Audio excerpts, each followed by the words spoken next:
Mares and Gentle welcome to another edition of BNN. I'm your host, Newsbrony, and I've got to apologize for being a day late on this broadcast. You see, if you watched the last episode, you'll know that I was being pursued by Paul McCartney and the rest of the Wings band for saying that the Beatles were just a little overrated.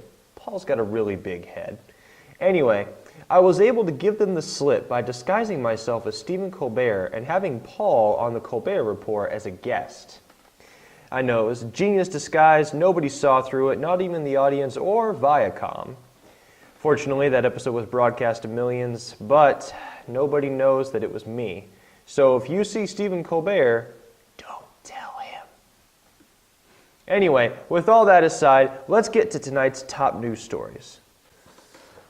Mares and Gentle, today is the day. It is finally upon us, for good or bad, or worse, or indifference.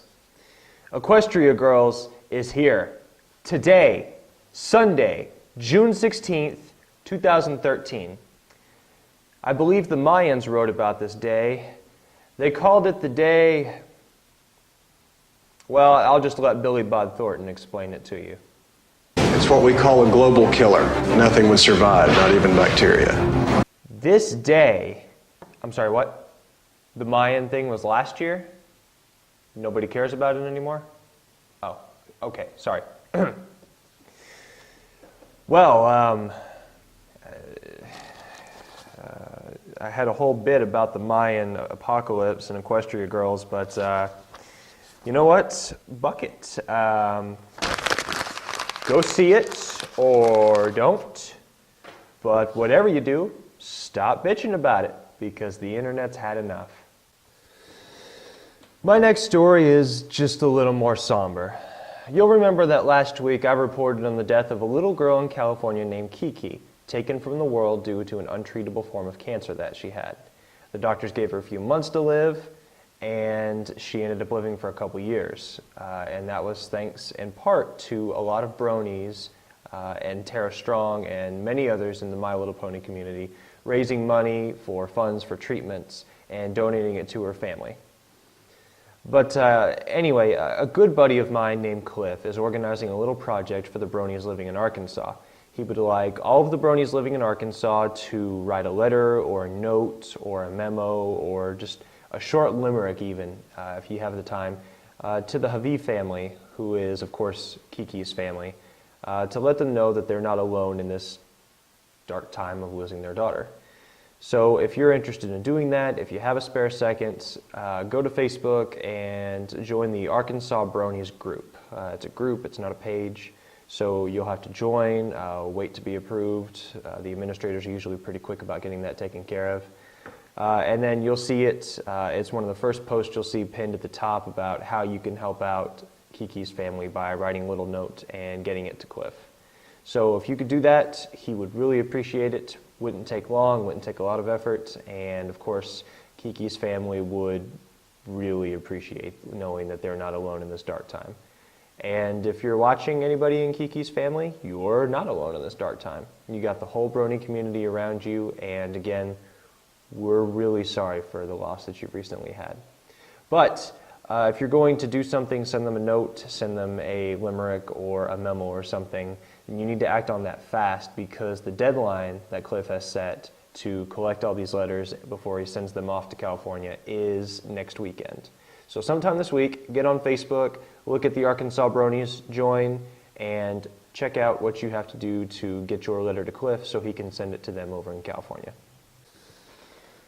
Mares and Gentle, it's no secret that we bronies fascinate and sometimes amuse non-bronies. But few people are more fascinated with us or the My Little Pony Friendship is Magic cartoon series than old white men at Fox News.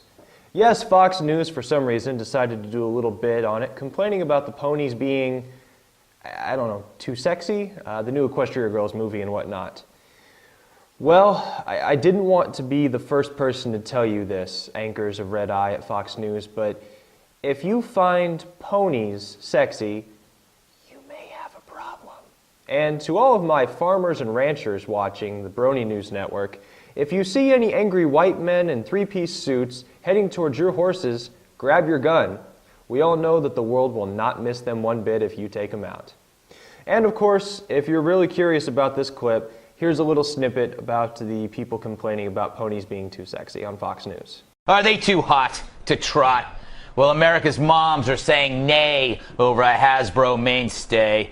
As the New York Daily News reports, whatever that is, in the upcoming movie My Little Pony Equestria Girls, the half-pint horsies transform into humanoid hussies, complete with mini waists and minier skirts. President Obama calls it disgusting and says they should be impeached. What? No, that's not true, but it might as well be.